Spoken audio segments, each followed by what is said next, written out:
है आपका हमारे YouTube चैनल में। आज हम क्वेश्चन नंबर 32 को सॉल्व करने जा रहे हैं, जो कि पूछा गया है जून 2015 में CSIR नेट के एग्ज़ाम में।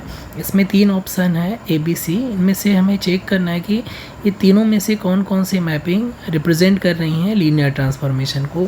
तो हम लीनियर ट्रांसफॉर्मेशन की जो डेफिनीशन है उसको रिकॉल करते हैं। तो लीनियर ट्रांसफॉर्मेशन हमेशा दो वेक्टर स्पेस के बीच में डिफाइन होती है। मान लीजिए कि ये T है, एक मैपिंग है from vector space X to vector space Y। अगर ये इस कंडीशन को सेटिस्फाई करे कि T of alpha x plus X dash is equal to alpha times T of x और plus T of x dash, तो ये जो मैपिंग है, अगर ये for all alpha belongs to field F and for all x dash belongs to x ये hold करे, तो ये मैपिंग जो T है कहलाती है लीनियर ट्रांसफॉर्मेशन। इसकी लीनियर ट्रांसफॉर्मेशन की जो फर्स्ट और यूज़फुल प्रॉपर्टी है, जो क्वेश्चन में कुछ ऑप्शंस को डिस्कार्ड करने में हेल्प करता है, वो ये है कि अगर कोई मैप T लीनियर ट्रांसफॉर्मेशन है तो वो T ऑफ 0 को 0 पे ही भेजेगा। यहाँ पर ये ज़ीरो रिप्रेजेंट करता है x का डोमेन का, और ये ज़ीरो रिप्रेजेंट करता है y का कोडोमेन का। ओके, तो अगर कोई ऐसी मैपिंग है जो इस कंडीशन को सेटिस्फाई नहीं कर रही है, तो वो डेफिनेटली क्या हो जाएगी, लीनियर ट्रांसफॉर्मेशन नहीं होगी। जैसे कि आप यहाँ पर चेक कर सकते हैं कि f ऑफ 0 0 0 की वैल्यू क्या हो रही है, वो 0 0 के बराबर नहीं हो रही है। तो ये जो ऑप्शन है ये आपका लीनियर ट्रांसफॉर्मेशन रिप्रेजेंट नहीं कर रहा है, तो जो हमारा ऑप्शन ए है वो डिस्कार्ड हो जाएगा। अब 2 ऑप्शन बचे हैं, तो उन दोनों को चेक करने के लिए हमें ये दूसरे ट्रिक पे ध्यान देना है। ये जो ट्रिक है वो इम्पॉर्टेंट है, और ये most of the linear transformation के जो क्वेश्चन हैं वो इस ट्रिक से, इन दोनों की ट्रिक से सॉल्व हो जाते हैं। तो इस ट्रिक में ये है कि जो अब ध्यान से देखिए G और H को, इसमें ये जो G का में डिफाइन है फंक्शन, इसमें x और y का प्रोडक्ट है, और बाकी यहाँ पर x प्लस वाई है, z माइनस x है, x प्लस वाई है। तो जो ये टर्म है इसकी डिग्री 2 है, क्योंकि ये 2 वेरिएबल पे डिपेंड कर रहा है x और y पे, और इनका प्रोडक्ट है तो इसकी डिग्री 2 हो जाएगी। और बाकी x प्लस वाई में हर एक टर्म की डिग्री 1 1 है। यहाँ पर भी z माइनस x है, तो यहाँ पर भी डिग्री 1 1 है। और यहाँ पर x प्लस वाई, ये भी एक डिग्री का, ये भी एक डिग्री का, तो यहाँ पर भी डिग्री 1 है।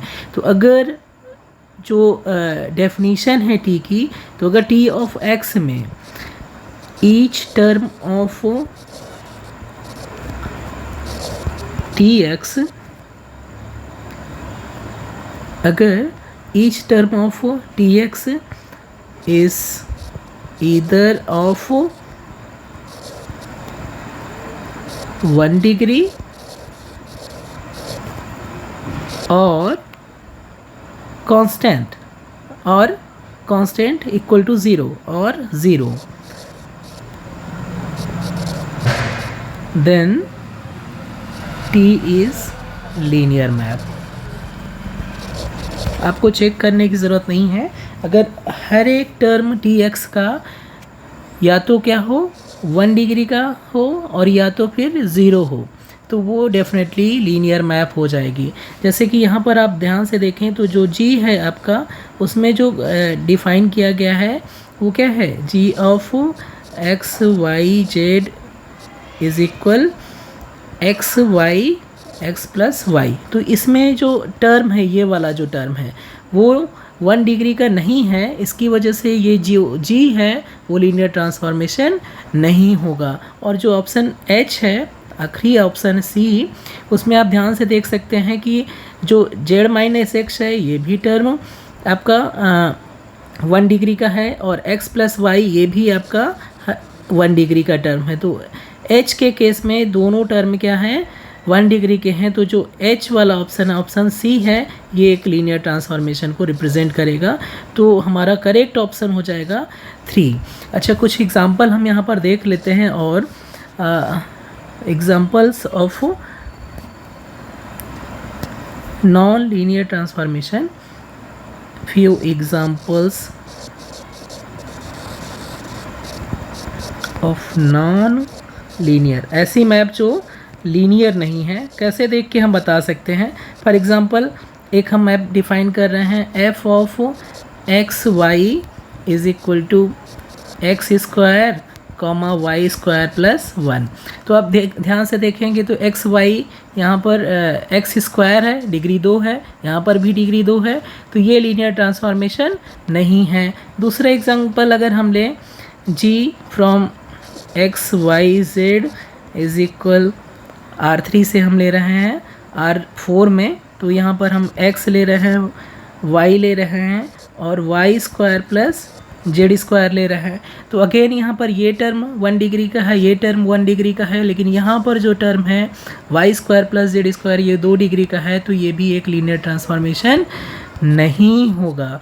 तो ये आपको सिर्फ सिंपली ऑब्ज़र्व करके ही आप देख सकते हैं कि ये रिज़ल्ट में इस रिज़ल्ट से वेरीफाई कर सकते हैं कि कोई लीनियर ट्रांसफॉर्मेशन आपका लीनियर एक्चुअली में है या नहीं है। तो ये बहुत ही यूज़फुल ट्रिक है जिसकी हेल्प से सिर्फ ऑब्जर्वेशन से ही आप सॉल्व कर सकते हैं क्वेश्चन को। एक और क्वेश्चन लेते हैं। मान लीजिए ये हमारा h है, एक्स वाई इक्वल टू हमारा है x कॉमा साइन वाई। तो ऑब्वियसली फर्स्ट टर्म तो आपका 1 डिग्री का है, लेकिन इसकी जो डिग्री है वो डिफाइन नहीं है, तो इस केस में भी ये लीनियर ट्रांसफॉर्मेशन रिप्रेजेंट नहीं करेगा। तो ऐसे आप बाकी क्वेश्चन को हैंडल कर सकते हैं बहुत ही ईजिली इन दोनों ट्रिक की हेल्प से। तो अभी के लिए इतना ही, थैंक यू।